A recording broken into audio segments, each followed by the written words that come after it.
नमस्कार साथियों, हम राजस्थान के अफवाह तंत्र की चर्चा कर रहे थे। उसमें हमने अरब सागर के गिरने वाली नदियों का अफवाह तंत्र देखा। इस वीडियो में हम राजस्थान के आंतरिक अफवाह तंत्र की चर्चा करेंगे।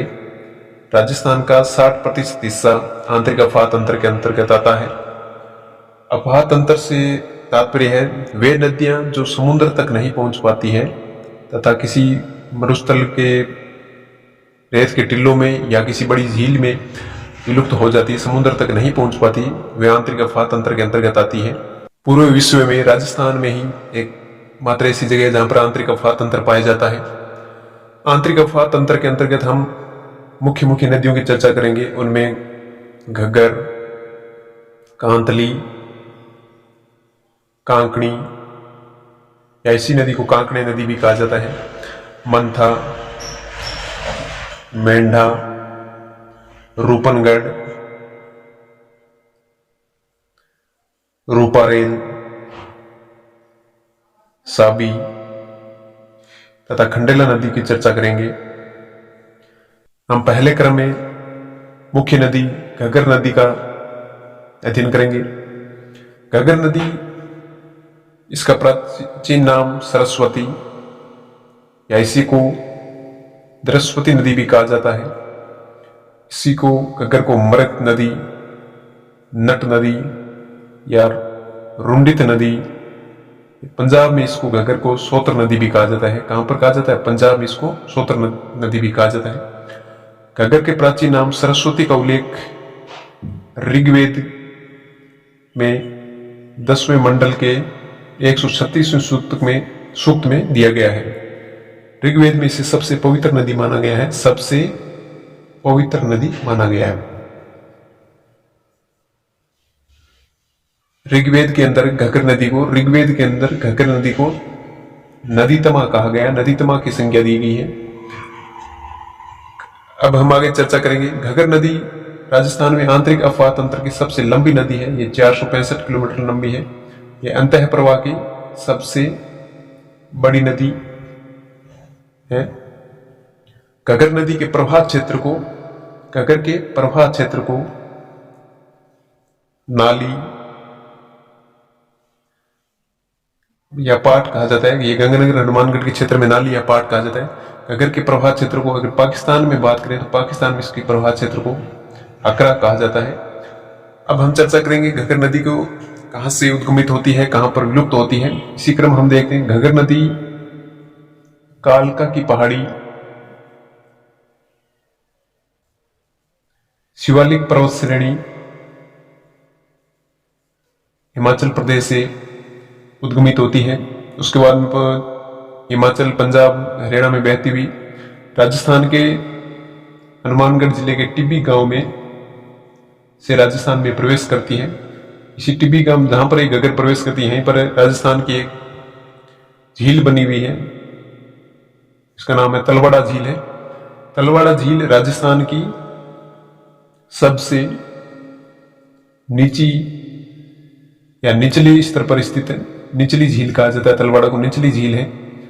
अब हमारे मन में प्रश्न उठता है कि सबसे ऊंची झील कौन सी है। तो अगर ऊंची झील का उल्लेख आता है तो उसमें नक्की झील आती है, जो माउंट आबू में स्थित है। माउंट आबू में स्थित है नक्की झील।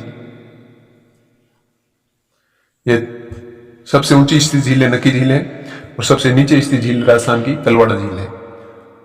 टिब्बी गांव में प्रवेश करने के बाद इसके किनारे तलवाड़ा झील बनी हुई है। तलवाड़ा झील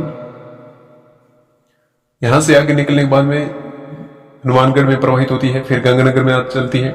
अगर इसमें वर्षा ऋतु में पानी की मात्रा अधिक हो जाती है तो यह नदी प्रवाहित होती हुई फोर्ट पास पाकिस्तान तक प्रवाहित होती है। फोर्ट पास पाकिस्तान तक चली जाती है।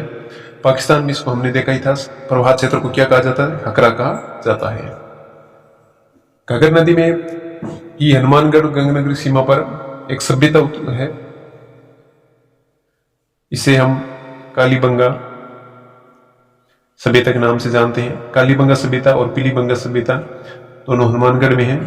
ये घग्गर नदी के किनारे पर स्थित सभ्यता है, कालीबंगा और पीलीबंगा सभ्यता। इसी में आगे चलने पर घग्गर के ही किनारे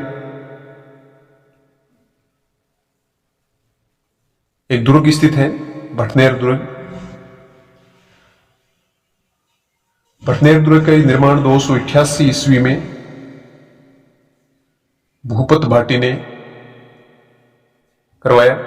भटनेर दुर्ग राजस्थान के उत्तरतम में स्थित दुर्ग है। इसको राजस्थान की उत्तरी सीमा का प्रहरी भी कहा जाता है। भटनेर दुर्ग को राजस्थान की उत्तरी सीमा का प्रहरी भी कहा जाता है। इसी क्रम हम आगे देखेंगे, घग्गर नदी को राजस्थान का शोक कहा जाता है। घग्गर को क्या कहा जाता है? राजस्थान का शोक कहा जाता है। इसी क्रम हम आगे चर्चा करें आंतरिक प्रवाह की दूसरी मुख्य नदी कांतली नदी की चर्चा करेंगे। कांतली नदी की चर्चा करें। कांतली नदी का उद्गम खंडेला की पहाड़ी, खंडेला पहाड़ी सीकर से उद्गमित होती है। इसके बाद में ऊपर उत्तर दिशा में प्रवाहित होती हुई सीकर और चूरू जिले में प्रवाहित झुंझुनू जिले में प्रवाहित होती हुई चूरू की सीमा के पास में विलुप्त हो जाती है। राजगढ़ चूरू के लगभग जाके सीमा के पास चूरू झुंझुनू की सीमा पर विलुप्त हो जाती है। कांतली नदी के ही किनारे मुख्य सभ्यता स्थित है, गणेश्वर सभ्यता। इसे हम ताम्र जननी सभ्यता के नाम से भी जानते हैं। गणेश्वर सभ्यता यह सीकर में स्थित है। सीकर में स्थित है। कांतली नदी पूर्णतः राजस्थान में बहने वाली आंतरिक प्रवाह की सबसे बड़ी नदी है, जो 100 किलोमीटर लंबी है। हमने ऊपर देखा था घग्गर नदी जो 465 किलोमीटर लंबी है, लेकिन ये शिवालिक की पहाड़ियों से शुरू होती है। लेकिन राजस्थान के आंतरिक प्रवाह सबसे लंबी नदी है। लेकिन तक की बात करें तो कांतली नदी आती है। कांतली नदी सीकर झुंझुनू के क्षेत्र में प्रवाहित होती है। यहाँ पर तोमर राजपूतों का शासन था। इस कारण इस क्षेत्र को तोरावटी कहा जाता है। तो कांतली के प्रभात क्षेत्र के आसपास के क्षेत्र को तोरावटी के नाम संज्ञा दी गई है। कांतली नदी एक मौसमी नदी है जो केवल वर्षा ऋतु में ही प्रवाहित होती है। इसी के किनारे आगे चलने पर एक सभ्यता और आती है, सुनारी सभ्यता।